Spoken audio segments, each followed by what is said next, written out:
घोटालों के आरोपों में फंसी यूपीए सरकार की मुश्किलें लगातार बढ़ती जा रही हैं। यही है आज की सबसे बड़ी खबर। आज संसदीय कमेटी की रिपोर्ट में कोयला खदान आवंटन घोटाले का खुलासा हुआ है। इसके अलावा संसद में पेश सीएजी की रिपोर्ट में मनरेगा योजना में बड़े पैमाने पर गड़बड़ी सामने आई है। इन घोटालों को लेकर विपक्षी पार्टी बीजेपी ने सरकार पर निशाना साधा है और कोयला घोटाले और 2G घोटाले में पीएम का इस्तीफा मांगा है और कोयला घोटाले में कानून मंत्री को बर्खास्त करने की मांग की है। इसके अलावा मनरेगा में घोटाले का खुलासा सीएजी ने किया है। वहीं अगस्ता वेस्टलैंड हेलीकॉप्टर घोटाले में आज सीबीआई ने पूर्व वायुसेना प्रमुख एसपी त्यागी समेत सभी आरोपियों के बैंक खाते सील कर दिए हैं।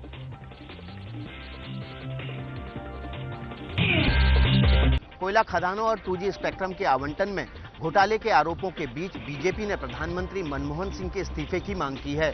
बीजेपी कानून मंत्री अश्विनी कुमार को हटाने की भी मांग कर रही है। पूरे कोलगेट मामले में पीएमओ की भी भूमिका है और जिस तरह से सीरीज ऑफ करप्शन के विषय आए हैं और जिस तरह से बचाने की कोशिश की गई है बार बार, तो आज बीजेपी की पार्लियामेंट्री पार्टी ने ये निर्णय किया है कि डॉक्टर मनमोहन सिंह इस्तीफा दें, अश्विनी कुमार को बर्खास्त किया जाए। प्रधानमंत्री को इस्तीफा देना चाहिए। इनको इस सरकार को रहने का हक नहीं है, क्योंकि ये जिस प्रकार की सीबीआई के साथ मिलकर के भ्रष्टाचार को दबाने की कोशिश कर रही हैं और भी खराब काम है। कोयला खदानों के आवंटन पर स्टैंडिंग कमेटी की रिपोर्ट सरकार की मुश्किलें बढ़ाने वाली है। रिपोर्ट में इस बात की सिफारिश की गई है कि जिन खदानों से कोयला का अभी तक उत्पादन नहीं हुआ है, उनके लाइसेंस रद्द कर दिए जाएं। Since committee have come to conclusion that entire procedure for distribution of coal was unauthorized, no one should enjoy the benefit of distribution stroke allocation, and therefore recommend that all coal blocks allotted to the private coal companies, at least where coal production has not yet started, should be cancelled immediately.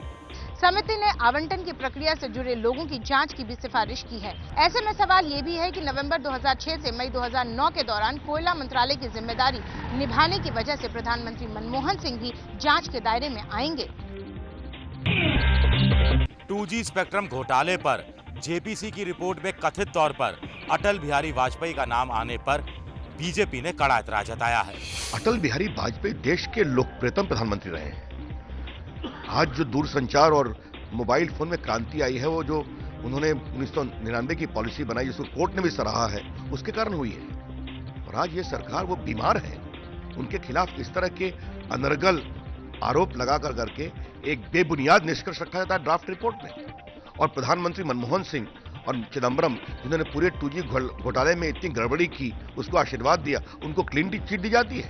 हालांकि media में ऐसी खबरें आने के बाद JPC के chairman PC चाको ने साफ कर दिया है कि ड्राफ्ट रिपोर्ट में अटल बिहारी वाजपेयी का नाम नहीं है।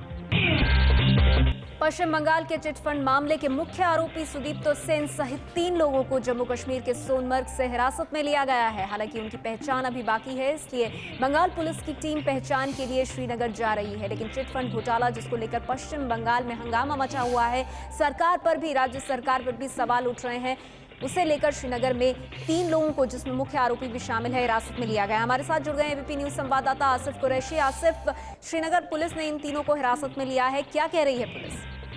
यह देखिए, आपसे थोड़ी देर पहले मेरी जो गांधरबल पुलिस है, गांधरबल पुलिस के एसपी शाहिद मेहराज से बात की, तो उन्होंने इस बात की पुष्टि कर दी कि कलकत्ता पुलिस की जानकारी के आधार पर उन्होंने सोनमर्ग के होटल में से 3 संदिग्ध लोगों को गिरफ्तार किया गया है, जिनमें 2 पुरुष और 1 महिला है। हालांकि एसपी शाहिद मेहराज की तरफ से इस बात की पुष्टि नहीं हुई कि ये जो तीनों लोग पकड़े गए हैं, इनकी पहचान सुदीप्तो सेन, देवजानी और राजीव की ही है। लेकिन इस बात की जानकारी उन्होंने दी कि आपसे थोड़ी देर पहले श्रीनगर के हवाई अड्डे पर कलकत्ता पुलिस की एक टीम लैंड कर गई है, जो तकरीबन 1-1.5 घंटे में गांधरबल पहुंची। वहां पे इन तीनों अभियुक्तों की पहचान कर रही है और इसके बाद ही ये जान पाएगी कि क्या ये तीनों पकड़े गए लोग वही लोग हैं जिनकी तलाश कलकत्ता पुलिस को है या कोई और। लेकिन जहां तक हमें जानकारी मिली है, पकड़े गए तीनों लोग कलकत्ता पुलिस की तरफ से जारी किए गए फोटोग्राफ के आधार पर पकड़े गए हैं। यहाँ की कहीं न कहीं ये तीनों गिरफ्तार हो चुके हैं, लेकिन इसकी पुष्टि अब केवल कलकत्ता पुलिस ही कर पाएगी। नेहा,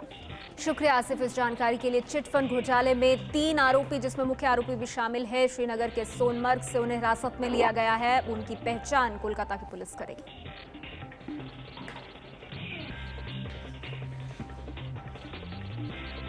मुख्य आरोपी सुदीप्तो सेन भी हिरासत में है। बता दें आपको, पश्चिम बंगाल का चिट फंड घोटाला, उसको लेकर सुदीप्तो सेन की गिरफ्तारी हुई है। हिरासत में है सुदीप्तो सेन। मुख्य आरोपी सुदीप्तो सेन श्रीनगर के सोनमर्ग से सुदीप्तो सेन समेत 3 लोगों को गिरफ्तार किया गया है। पूरा मामला क्या है ये आपको बताते हैं। चिट फंड घोटाला, जिसको लेकर पश्चिम बंगाल में ममता सरकार पर भी सवाल उठे। शारदा चिट फंड कंपनी पर लोगों से पैसे ठगने का आरोप है।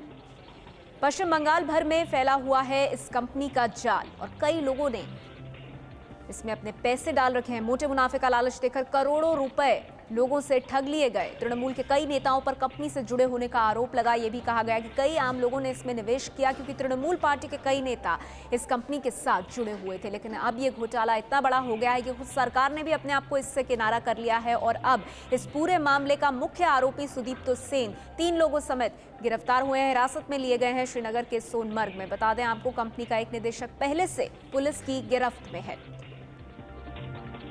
एक एजेंट और एक महिला निवेशक ने खुदकुशी कर ली क्योंकि कई लोगों ने इस चिटफंड में पैसे डाले थे। निवेशकों की संख्या और रकम के बारे में हालांकि पता नहीं है, सही जानकारी नहीं है। ममता बनर्जी ने घोटाले की जांच के लिए एक कमेटी बनाई है क्योंकि पश्चिम बंगाल सरकार पर भी इसको लेकर सवाल उठे थे। कर्नाटक के रायचूर में चुनाव प्रचार करने पहुंचे कांग्रेस उपाध्यक्ष राहुल गांधी ने बीजेपी को जमकर कोसा। राहुल गांधी ने कहा कि बीजेपी ने पिछले 5 सालों में कर्नाटक को सिर्फ लूटा है। सरकार रोजगार को भूल गई, बिजली को भूल गई, पानी को भूल गई और उनको सिर्फ एक चीज याद आई कि कर्नाटक की जनता का जो पैसा है उसे हम किस तरीके से लूटे और कहां से उसको चोरी करें। और यह काम इन्होंने पिछले 5 साल में किया है। बुधवार को सोनिया गांधी भी कर्नाटक के चिकमंगलूर में चुनाव प्रचार करेंगी। कर्नाटक में विधानसभा चुनाव के लिए 5 मई को वोट डाले जाएंगे। बुधवार को होने वाले गुजरात के मुख्यमंत्री नरेंद्र मोदी के 1 दिन के केरल दौरे के पहले जहां उनके समर्थन में शुरू हो गई है पोस्टरबाजी, वहीं सीपीएम और कांग्रेस जैसी पार्टियों ने की है मुखालफत। उनके समर्थन में त्रिवेंद्रपुरम शहर में जगह जगह जहां पोस्टर और बैनर लगाए गए हैं, वहीं सीपीएम और कांग्रेस जैसी पार्टियों ने मोदी के दौरे का विरोध किया है। यहां तक कि उन्होंने शिवगिरी मठ की भी मुखालफत की है, जिसने मोदी को मुख्य अतिथि के तौर पर कार्यक्रम में शामिल होने का न्योता दिया है।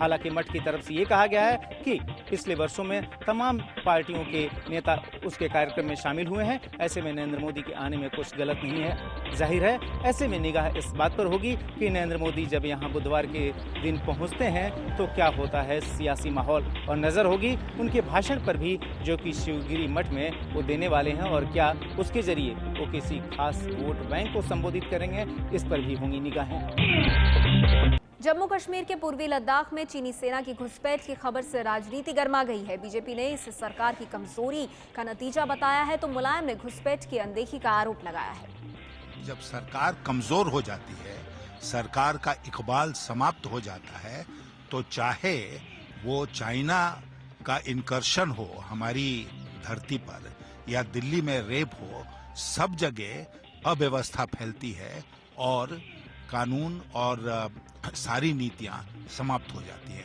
चाइना जानता है इस बात को कि सरकार भारत की इस समय कमजोर है। हमारे पास एक निकम्मे प्रधानमंत्री हैं और वो जो चाहे वो कर सकती है। चाइना तो बड़ी शक्ति है, मालदीव्स भी कर सकता है, श्रीलंका भी कर सकता है। एक बार जो हुआ था 1952 में तो पूरा देश खड़ा हो गया था। अब प्रेस के बारे में भी हम कहते हैं कि ठीक है, मुद्दा वो भी है, लेकिन चीन ने जो कब्जा किया, मैं बोल रहा हूँ 8 साल से लगा था, इसको गंभीरता से क्यों नहीं लेते? हाउस के अंदर रिकॉर्ड है ये का मुद्दा। ये मुद्दा तो जांच हो जाएगी, पड़ताल हो जाएगी, कौन फंसता कौन बचता। सीमा पे कब्जा हो रहा है, देश की सीमा जा रही है, वो उसके बारे में नहीं है आपको चिंता। नरेंद्र मोदी के गुजरात में 2 गैंग रेप की घटनाएं सामने आने से खलबली मच गई है। वडोदरा के संखेड़ा और प्रतापपुरा इलाके में ये घटनाएं सामने आई हैं। वडोदरा जिले की संखेड़ा तहसील में एक महिला के साथ गैंग रेप के आरोप में 4 लोगों को गिरफ्तार किया गया है। 18 अप्रैल की रात महिला खेत में काम करने के बाद अपने परिवार वालों के साथ वहीं सो गई। आरोप है कि तभी कुछ लोग महिला को उठाकर ले गए और उसके साथ मारपीट की।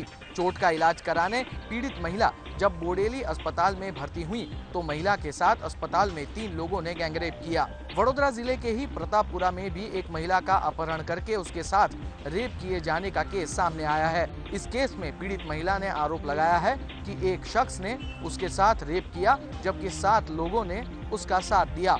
आरोपियों में एक महिला भी शामिल है। पुलिस ने एक आरोपी को गिरफ्तार कर लिया है। पुलिस ने दोनों ही घटनाएं दर्ज कर पूरे मामले की तहकीकात शुरू कर दी है। प्रधानमंत्री की आर्थिक सलाहकार परिषद ने देश की अर्थव्यवस्था में सुधार होने के संकेत जताए हैं। परिषद के अध्यक्ष सी रंगराजन के मुताबिक चालू कारोबारी साल में देश की विकास दर पिछले साल के मुकाबले बेहतर होने के संकेत जताए हैं। प्रधानमंत्री की आर्थिक सलाहकार परिषद के अध्यक्ष सी रंगराजन के मुताबिक चालू कारोबारी साल के दौरान देश की आर्थिक विकास दर 6.4% रहने की उम्मीद है। पिछले कारोबारी साल के दौरान देश की आर्थिक विकास दर सिर्फ 5% रही थी, जो पिछले 1 दशक में सबसे कम है। रंगराजन ने बताया कि चालू कारोबारी साल में कृषि, उद्योग और सर्विस सेक्टर तीनों का प्रदर्शन पिछले साल के मुकाबले बेहतर रहने की उम्मीद है।